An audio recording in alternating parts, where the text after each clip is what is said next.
lot of people have goals, visions, ideas of what the dog that they are getting or have should be. But is that something that's realistic? Is that something we should hold our dogs to? Well, on today's episode, that's what we're going to be talking about. Training the dog that's in front of you. Let's go ahead and go over that next.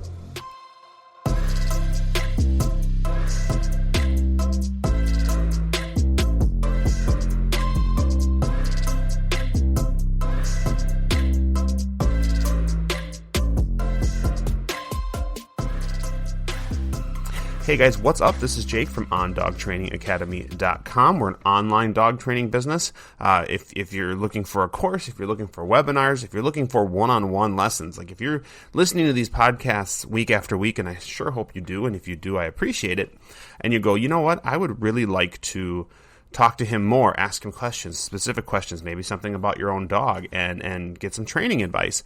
We do one-on-one lessons virtually, and you can certainly schedule that through our OnDogTrainingAcademy.com website. You just click on live events, you can go to one-on-ones, and you should be able to see us right there and schedule it to the whatever's convenient for you guys. So make sure you check that out. Also, we're on Facebook.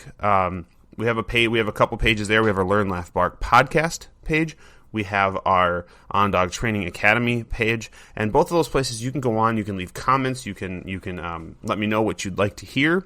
You can send me messages via those apps as well, just to ask questions. So definitely check those out as well. So today's episode, or this week's episode, I should say, is really, I think, a really important one, and it's been covered before, but I've been dealing a lot lately with people who kind of need, or I feel like are kind of missing some things when it comes to this. And that's why today's topic is training, or this week's topic is training the dog that's in front of you, and kind of what that actually means.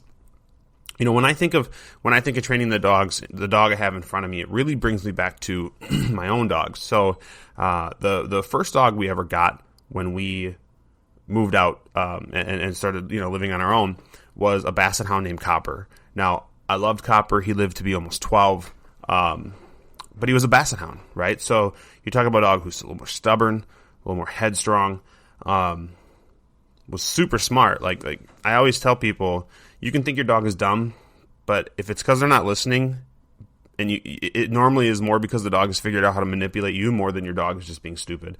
Like, I don't actually believe that most dogs are not intelligent. I think they just learn how to work the system, and they just figure that stuff out. So we have this Basset Hound. He's, in my opinion, absolutely brilliant. Not in a good way.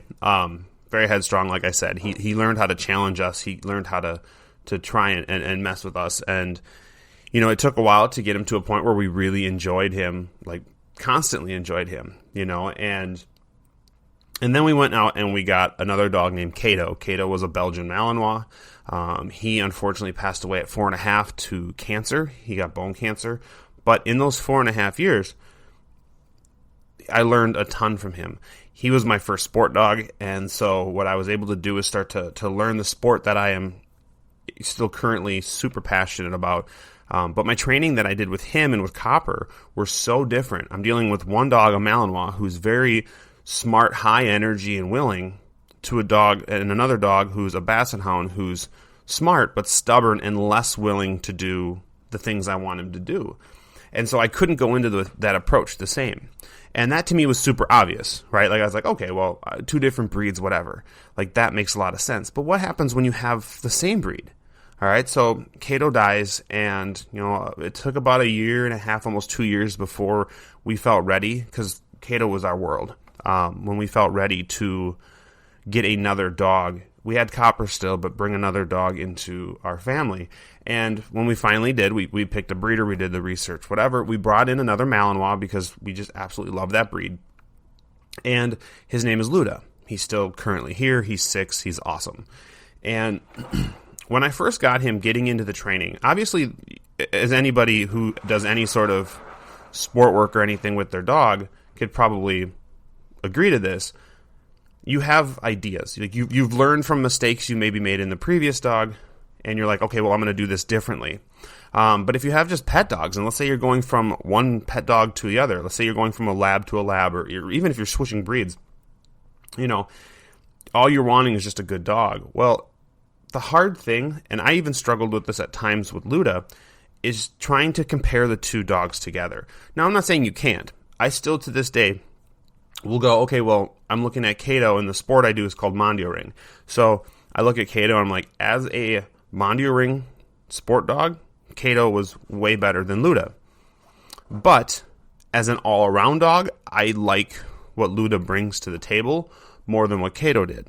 And so I am comparing them. But what I don't do is I don't hold it against them. I'm not going to go, well, my last dog didn't do this, and now you're doing this. Ugh. You know, my last dog was easier to train. You're so difficult. And like holding that against the dog, it's not the dog's fault that they're more difficult to train. It's just the personality of the dog. So that's kind of the first tip I want to give you guys when it comes to training the dog that's in front of you is focus on what you have, not what you had. You know, don't look at, well, you know, Kato did this so much better. Why aren't you doing this good? Why aren't, you know, I know how to train it. Why aren't you doing better?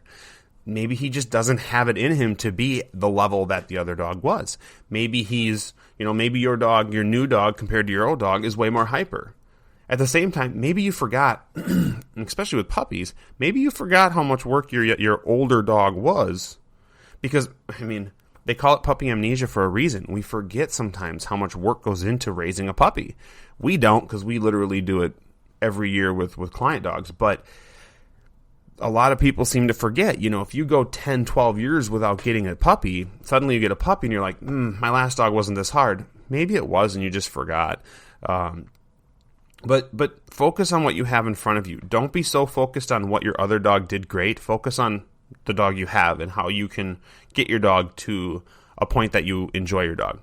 And we'll talk a little bit more about that.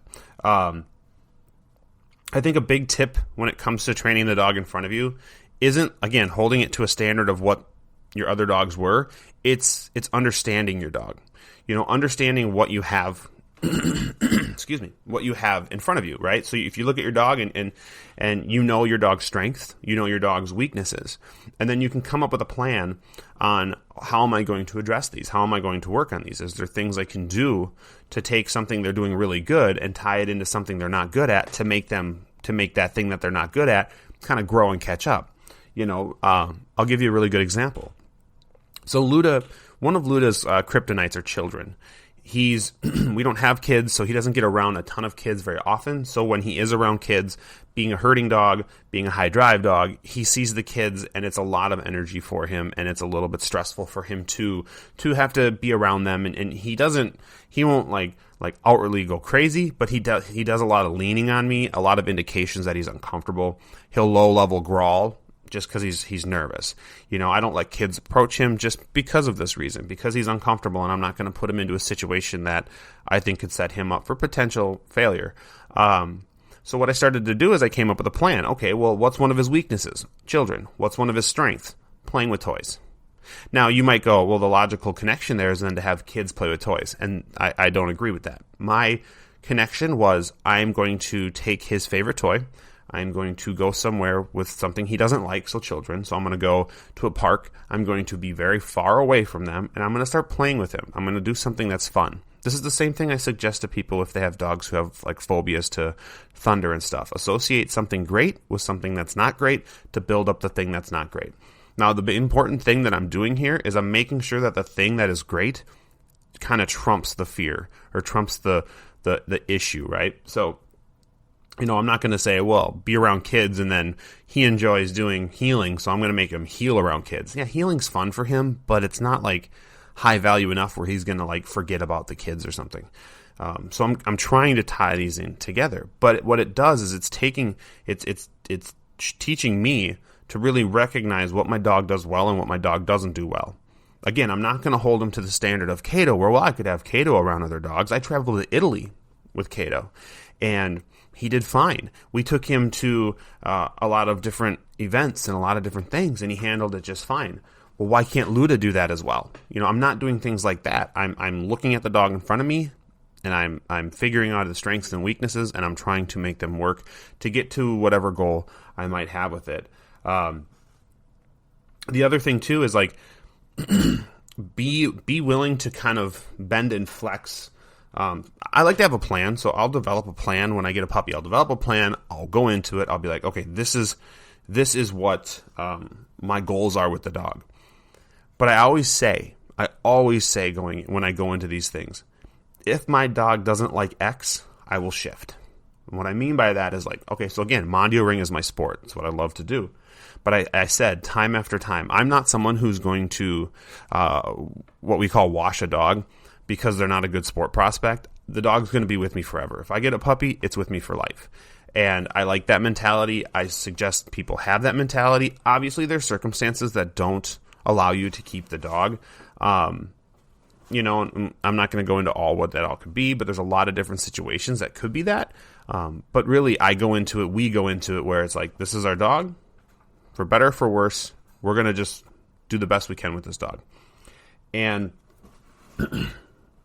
I always said, you know, in Mondio Ring, well, if he doesn't work out, we're going to find something else for him to do that he really likes. You know, he loves nose work. He loves AKC obedience. We're doing tracking stuff with him now. Like, there's a lot of different things that we've been doing. Even though he's good in Mondio Ring, he's a good sport dog. We found other things that we can also enjoy. And now that he's 6, we're sort of like half retired with the sport. And so with him, and so we're focusing on those other things that are fun. But I'm not going to stay like rigid. I'm not going to be like, no, I got you to be a Mondio dog. You're going to do it whether you like it or not. You know, you could do this with a pet dog. So I got you as a pet dog, and my goal is to take you to baseball games, and the dog can't handle it. Well, it doesn't mean you're going to completely get rid of the dog. It might just mean you pivot a little bit. Well, we can't do baseball games yet. Maybe we do parking lots. Maybe we do something else. Maybe it just doesn't work. You know, you have to be willing to bend and flex a little bit in order to kind of, I think, help maximize what your dog's possibilities are. You know, if you stay rigid on something, you could end up ruining the dog, and that's a problem.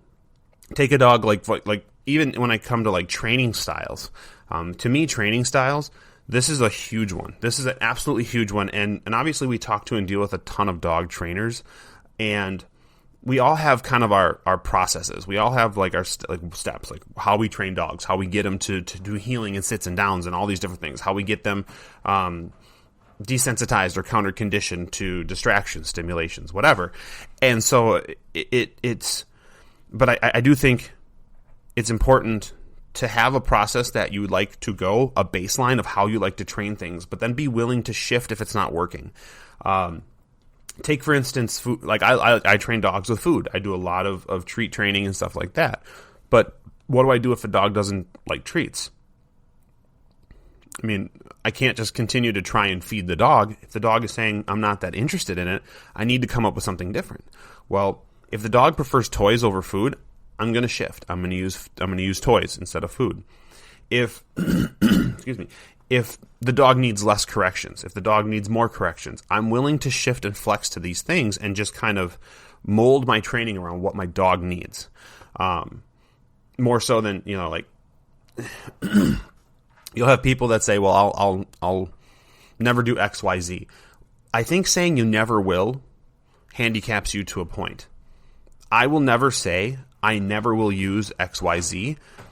Now, I might say I don't want to. I might say I'm against it to a point. But in the end, if I've exhausted other options and my dog still needs help, well, I'd rather, especially if it's a behavior thing, I'd rather try the thing I said I don't want to do than not do it and have that thing be the thing that works.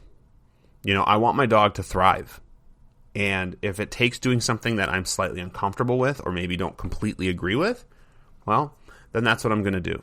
You know, I always adjust it. You have dogs who cannot take corrections. You have dogs who can take corrections. You have dogs who are super sensitive. You have dogs who are super stubborn. You have dogs who are super sensitive and super stubborn at the same time. Every dog is different, you know, and we have to be able to make compromises and shift our training and everything. Think of it as a marriage. You know, when two people get into marriage, I mean, I've been married for, I feel like I've said this on the podcast before, and now I don't even remember. Shoots. I want to say it's like 15 years. We'll be right back.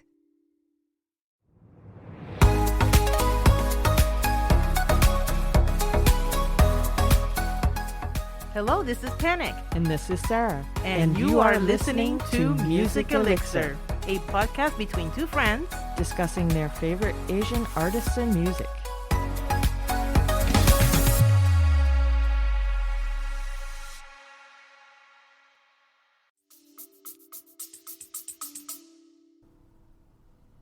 $16 Oh, crap. I think we're at 16 years now. Anyways, so I've been married for a while, long enough to forget, apparently. And looking at the person I was getting into the marriage, looking at who my wife was getting into marriage, we're different people now. And that's not a bad thing. We've been able to adjust and tweak and kind of shift how we act, who we are, to make sure that we're the best version of that person, of what we need for that other person. And I think it's the same with the dog. I'm going to be the best person I can be for my dog, no matter what that means. That might mean changing training styles, changing training philosophies. That might mean, being more active. It might mean being more, doing more like training, spending more time with the dog. It might mean shifting sports. There's so many different things that I, as a person, can do to improve my dog's well-being and behavior. So I focus on, I've already said this, but I'm focusing on the dog that's in front of me and what I can do to maximize that dog. Not saying, well, this is what I want and this is what's going to be. Which kind of gets into, I kind of already mentioned this, but it's on my list here and I want to touch on it, is and it's almost an echo of what I was just saying, is don't be hell-bent on sticking with one way. Don't be hell-bent on it. Don't be like, well, this is how I grew up raising dogs, so this is how we raise dogs. It depends, right? It depends on the dog. It depends on what you're expecting of this dog, and it depends on your lifestyle.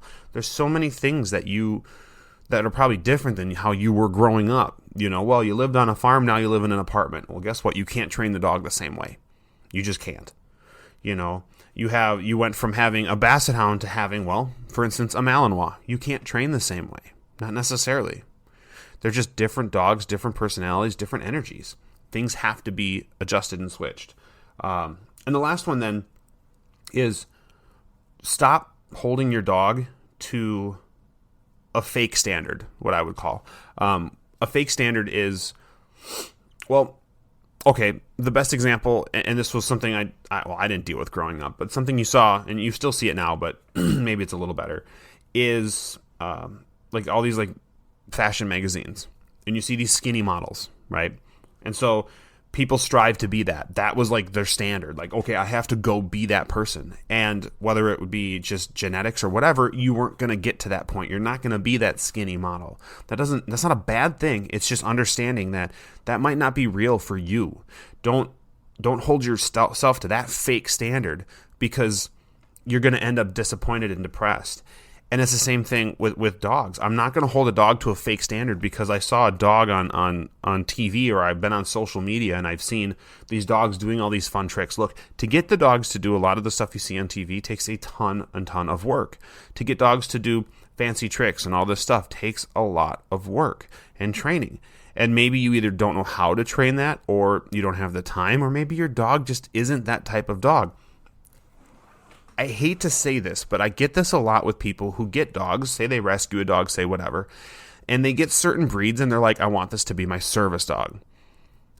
And I look at them and I look at the breed and I go, what drew you to that breed? And their answers typically are, I've wanted one forever. I got a good deal on it. I rescued it. Whatever it might be. Never, well, I don't say never, but a lot of times what I'm not hearing is, this dog matches what I need it to do. This dog matches my personality. This dog has the skills I need. If my requirement for a service dog is to take this dog to high energy public places, then I'm probably not going to get a breed that's susceptible to being more difficult with those things. I might go with an easier breed. And so I think, you need to understand, what you're getting and what you can get out of that dog. Don't say I'm getting a breed that's not great around crowds and I expect it and the standard is to be around crowds like I've seen on TV. You just have to be careful with that. You have to be absolutely careful with that, because if you're holding your dog to a fake standard, you're going to end up being more disappointed than anything. One more example, and then I'll kind of put a wrap on this video. I know we're getting a little long.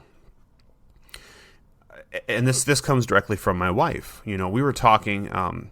She's got some family in Iowa, and they had a dog that was staying home. That a farm dog could be loose all day, and she's just like, why can't we do that? Like, why do we have she was just talking kind of hypothetically, like, why do we have to have a fenced in yard? Why doesn't our dog just stay home? And I think it's a fair answer. You'll see farm dogs and, whatever, they're staying home, they're doing what they do, they're not running off. But when you really dig into it, you start to realize they went through like 6 dogs. I think we actually counted like 3 or 4 before they got a dog who was willing to do this. And what happened is those dogs would go out on the road, get hit by a car. And I actually think in the end, the dog she referenced did go out on the road and get hit by a car. So it's really, you can compare and say, well, why can't my dog be this way? I have one more example after this, I apologize. But why can't my dog be this way? Well, your dog could, but you're also playing the chances that your dog is going to end up getting hit by a car, and how are you going to handle that emotionally? Are you willing to go through 4 dogs, 5 dogs, 3 dogs, 2 dogs even, to get to the one that you want? I personally am not. I'm not willing to risk my dog's safety. I put a lot of emotion and time and training into my dogs. I get very attached to them. If anybody follows us on social, on Facebook or anything like that, you'll see videos of Luda up. This dog is I don't like calling them our children, but they're the closest thing to a kid that we have. Kato was as well, and Copper was too. So understanding losing these animals is absolutely just crushing. And so I don't want to risk that happening with something that might just be like a stupid mistake or something stupid. Like, well, I could have tied my dog out, but I want to have a dog that doesn't run away. So I'm just going to let him figure it out. Well, I'm not willing to risk that. Excuse me. So just kind of trying to make sure that we're good with that. I had one more example, and now it's slipping my mind. It's obviously not the end of the world, but holding your dog, I think, just to a fake standard, it's unhealthy. It's completely unhealthy. So hopefully you guys kind of listen to this. Hopefully you're getting something out of what I'm talking about here, where you want to really focus on what you have, not what you had. You want to make sure that you're training the dog in front of you and not trying to hold it to the standards or expectations that dogs in the past or dogs you've seen on social media, or even your own training pride. That's killer for dog trainers. They have so much training pride that when their method doesn't work, then they have a problem. And it's the dog's fault, not theirs. I'll tell you what, if your dog is struggling in training, very seldom is it the dog's problem. It's either something you're doing wrong or something that you've created in the dog that is causing the struggle. So stop blaming the dog and really just think about what you can do to adjust your own training to improve, adjust yourself to improve your dog. So hopefully, guys, that was helpful. I say this every week. If you're watching this on YouTube, like this video, leave a comment, subscribe to our channel. If you're listening to this on any of our podcast platforms, thank you guys for listening. You too can jump onto Facebook. You can jump into our Facebook pages. You can leave comments. You can do whatever. We really appreciate it. We're kind of stuck at a low number of subscribers. It's just been sitting there, and I'd love to see this jump. So if you're listening and on YouTube, hit that subscribe button, guys. It helps the algorithm. It gets our voice out there more, and as we start to grow and we get bigger, our content is going to become even better, and we plan on doing more things. So thank you guys for listening. Check out ondogtrainingacademy.com, guys, and as always, we'll see you next week.